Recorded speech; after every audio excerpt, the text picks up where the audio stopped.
...31 Ekim 2024 tarihinde Diyanet İşleri Başkanlığı'nın 2025 Hac kurallarını çekmiştir. Bütün Müslümanlara hayırlı uğurlu olsun diyoruz. İnzar turizm olarak.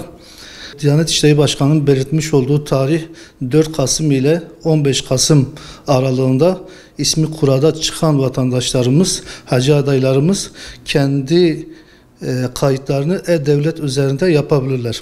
Tabi bu da iki şekildir. Biri Diyanetle gitmek isteyen, ikincisi ise Diyanet'in tayin etmiş olduğu özel acentelerle gitmek isteyenler. Bunu E-Devlet portalında hac kayıt işlemlerinde bunu yapabilirler.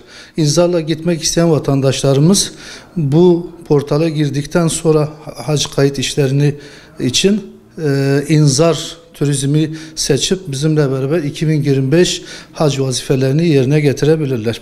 Bununla birlikte 2025'te yedeklerde bulunanlar ise Diyanet İşleri Başkanlığı'nın sitesini takip etsinler. Kaydını yapmayanlar için onlar için yeni bir şans olabilir. Bu konuda bizimle de iletişime geçebilirler.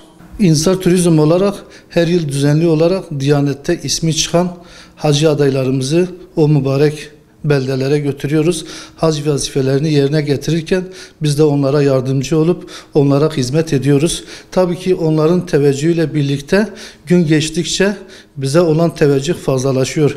Kendi memleketlerine, şehirlerine, illerine geldikten sonra bizi başka arkadaşlarına, akrabalarına, dostlarına tavsiye edip bu da her sene bunun için bize olan teveccüh bir şekilde daha fazlalaşıyor. 2025 hac kurallarında kaydı çıkan hacı adaylarımızı tebrik ediyoruz. Birlikte gitmek için inzar turizme onları davet ediyoruz. Onları burada bekliyoruz.